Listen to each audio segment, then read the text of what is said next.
On Thanksgiving, my parents said, "All the inheritance goes to your sister. You barely help us anyway." My sister smirked. "You were never the favorite." I calmly stood up and announced I'd stop paying their medical bills. But a month later, they called me. "Hey everyone.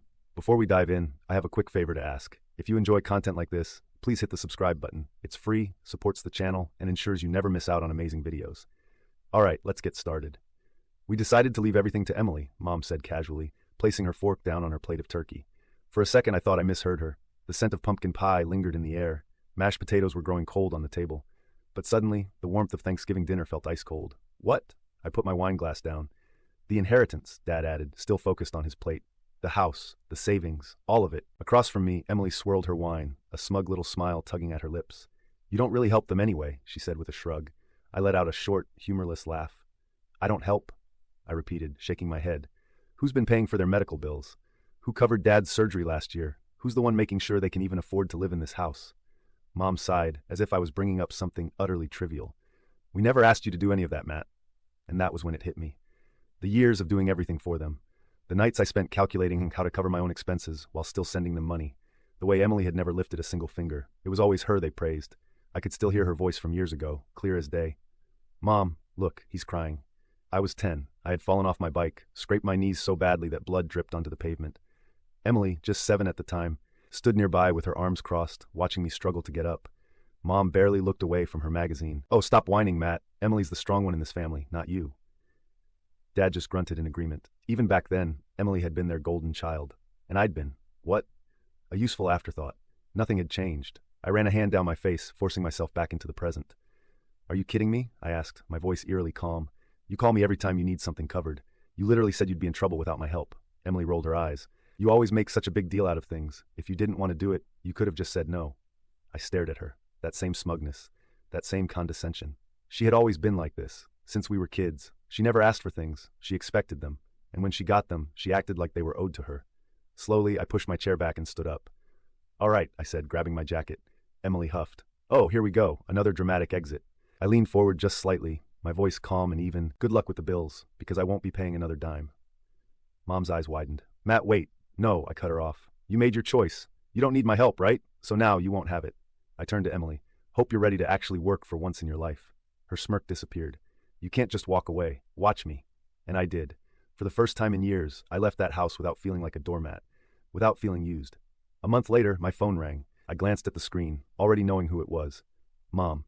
I let it go to voicemail. A minute later, it rang again. Then again.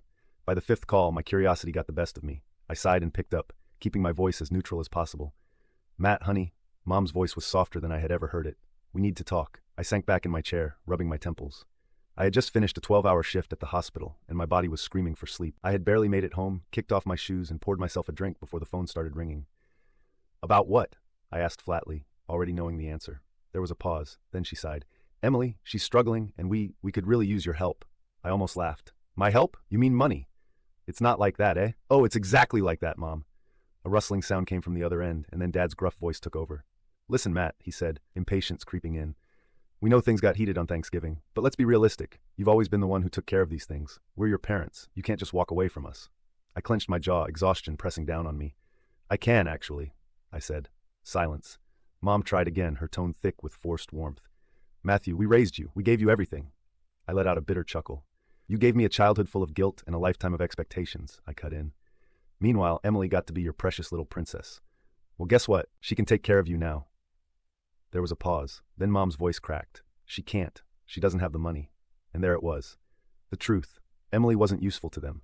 But I was. And now, for the first time in their lives, they had to deal with the consequences of choosing the wrong child. I became a doctor because I wanted to help people. I spent years grinding through medical school, pulling brutal 16-hour shifts as a resident, surviving on caffeine and 2 hours of sleep. I remember those first years, nights when I didn't even have time to sit down, running between patients, filling out endless paperwork, making life-or-death decisions while my body begged for rest. And I did it all alone. My parents never helped me financially. While my classmates had their tuition covered by family, I took out massive student loans and worked extra shifts just to afford food. Meanwhile, Emily was partying through college, racking up credit card debt, and treating life like a never-ending vacation. When she dropped out, my parents still coddled her. "She's just figuring things out," they said. But when I finally became an attending physician, earning more money than I had ever imagined, guess who suddenly needed my help? At first, I told myself it was just temporary. A couple hundred here, a little extra there. But then it was Dad's surgery, Mom's medications, Emily's unexpected rent crisis. Somewhere along the way, I became their personal ATM. More than half of my paycheck went to them, every single month. And the worst part? It was never enough. When I worked back-to-back night shifts, exhausted to the point of collapse, my mother's only concern was whether I had wired her the money for the electricity bill. When I canceled vacations because my hospital was understaffed, my father's only comment was, "Emily really wanted to go to Florida this year. Maybe you could help her out." And when I finally managed to save enough to buy my own apartment, Mom guilt-tripped me into covering their mortgage instead. Not once, not even once, did they ever ask me if I was okay. "You mean the medical bills I was covering before you decided I wasn't part of the family?" I shot back at Dad. "You made your choice. Now you get to live with it." "Matt, please," Mom tried again. "We didn't mean—" "Yes, you did," I interrupted. "And so did I. Goodbye, Mom." I hung up. For the first time in my life, I wasn't the one left feeling guilty. I wasn't the one being used. And wow, it felt good. The silence didn't last long. For 2 weeks after that phone call, my parents tried every trick in the book. First, there were guilt-tripping texts from Mom. "We're struggling, Matt. I don't know how we're going to afford Dad's medication this month." Then came the fake concern. "You work so hard, sweetheart. Don't you think you're becoming too bitter? We just want to talk." When that didn't work, she escalated to outright demands. "You're a doctor, for God's sake. Money is nothing to you, but we're your parents. You owe us." I ignored every single message. Then Emily called. I stared at my phone when I saw her name pop up. She hadn't spoken to me since Thanksgiving. Not a single text, not a single attempt to reach out. And now, all of a sudden, she was calling. I answered out of pure curiosity. "Took you long enough?" she snapped the moment I picked up. "Are you seriously ignoring Mom and Dad? You're acting like a child." I sighed. "What do you want, Emily?" "I want you to stop being a selfish person and fix this mess.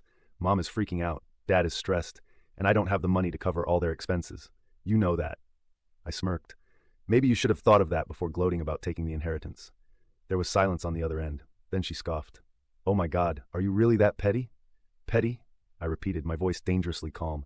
"Let's talk about what's actually petty. Petty is taking my money for years without a single thank you. Petty is sitting there on Thanksgiving smirking while Mom and Dad erased me from the will after I paid for their entire mortgage. Petty is only calling me now because your perfect little plan is falling apart." "That's not it." "Yes, it is," I cut her off. She took a deep breath, switching tactics. "Matt, look, I get it. You're mad, but you're still part of this family, and family helps each other." I laughed. Actually laughed. "No, Emily, I was an ATM, not family. An ATM stop working when you try to take too much." I hung up before she could say another word. That should have been the end of it. I thought maybe, just maybe, they'd finally take me seriously. But I underestimated just how desperate my family could get. It was a Tuesday night when it happened. I had just finished a long shift at the hospital. My scrubs still smelled like antiseptic, my feet aching from standing all day. I was exhausted, barely keeping my eyes open as I pulled into the parking garage of my apartment complex. And that's when I saw them.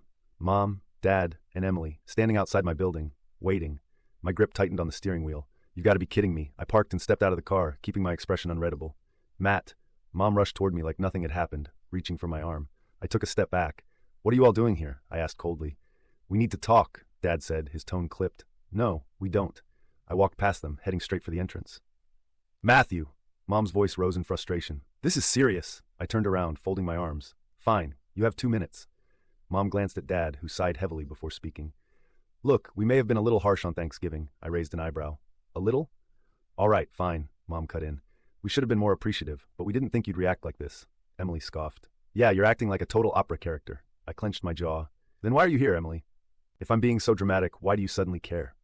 She shifted uncomfortably. Mom sighed.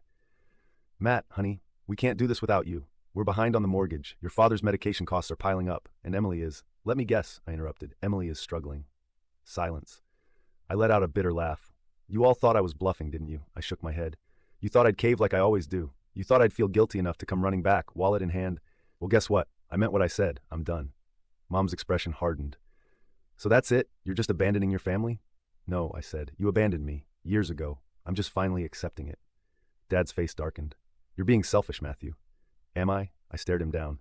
"Because if I were really selfish, I would have stopped funding this family years ago.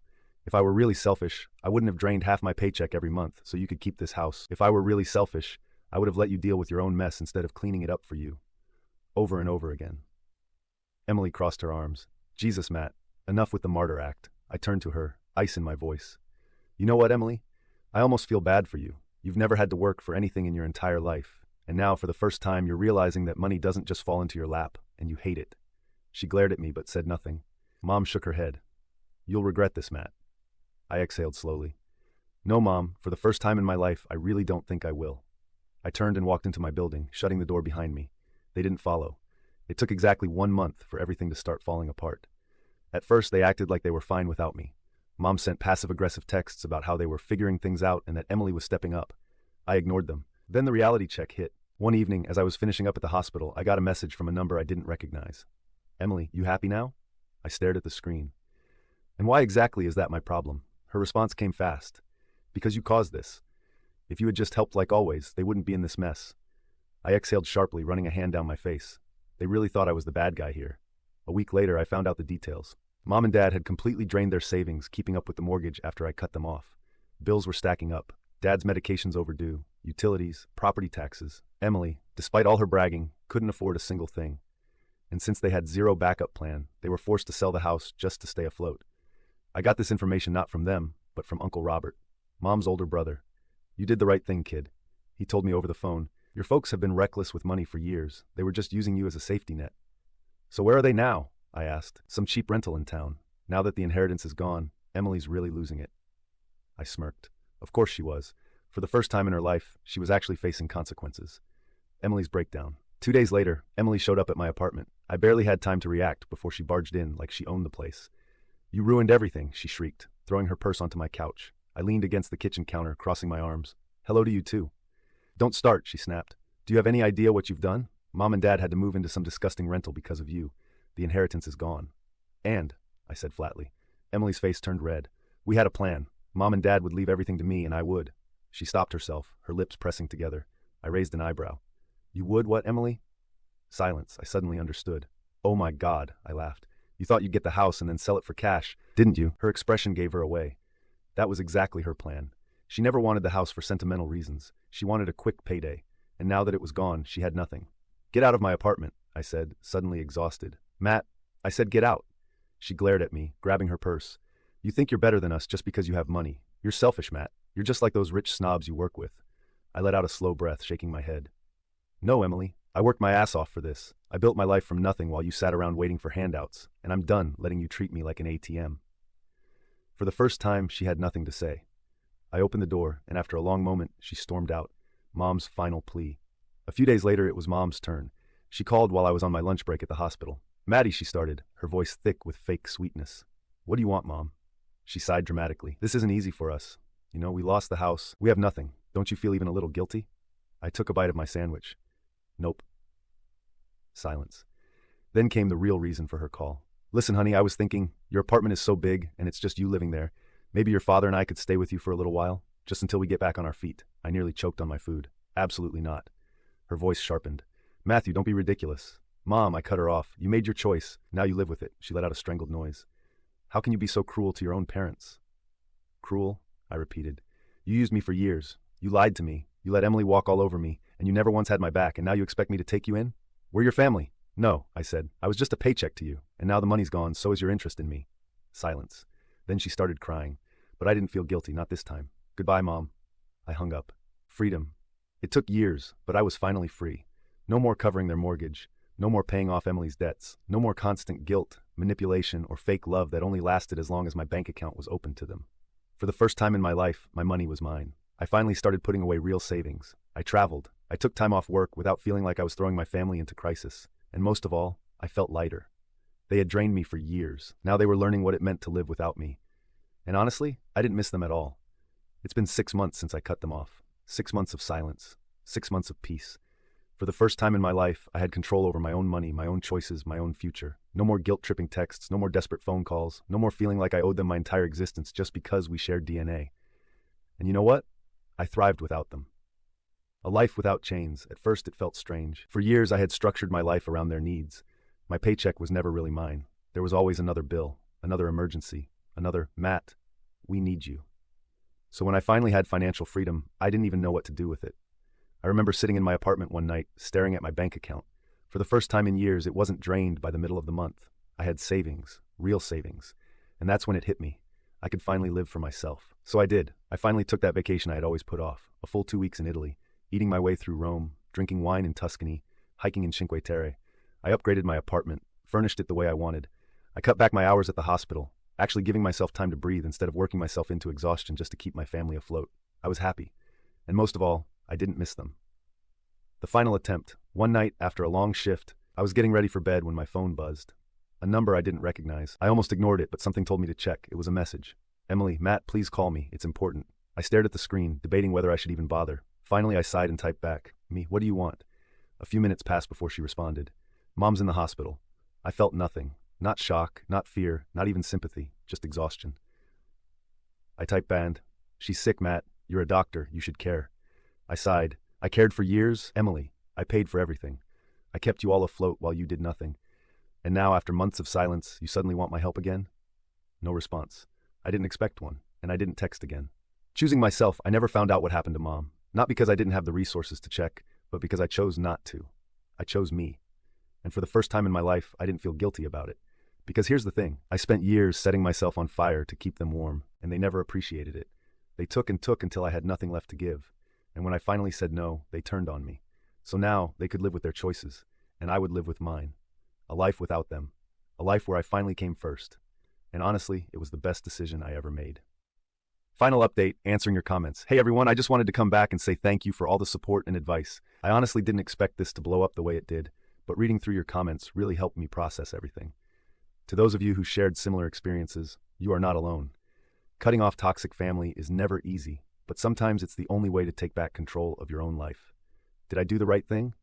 A lot of people asked if I feel guilty, if I regret my decision, and the honest answer, no, not even a little. For years I gave and gave while they took everything without a second thought. They made it clear that they didn't value me as a son or a brother, just as a wallet. And the second I stopped giving, they turned on me. So no, I don't feel guilty. I feel free. But I do wonder, was I too harsh? Should I have handled things differently? I'd love to hear your thoughts. To everyone who supported me, thank you. Seriously. Some of your comments made me feel more validated than my own family ever did. Seeing so many people say you did the right thing helped me silence the little voice in my head that tried to make me feel guilty. A lot of you pointed out that my family was never really family. They were users. And that realization, while painful, was also freeing. So if you're someone in a similar situation, feeling trapped by guilt, know this. You don't owe anyone your financial stability or mental health. Your life is yours. To those who call me selfish, I saw a few comments saying things like, "They're still your parents. You should have helped them. You're a doctor. It's just money. Why not give them some?" Family is family no matter what. And to that I say, where was that energy when I was working 80-hour weeks just to pay their bills? Where was that concern for family when they laughed in my face on Thanksgiving and called me useless? I didn't abandon my family. They abandoned me a long time ago. I just finally walked away. And if that makes me selfish, then fine. I'd rather be selfish and free than selfless and used. Final thoughts. I'm happy now. I'm saving money for myself. I'm taking vacations. I'm building a future without constantly worrying about someone else's financial disasters. And honestly, I don't miss them. Thanks again for all the advice, support, and even the tough love. It helped more than you know. Wishing you all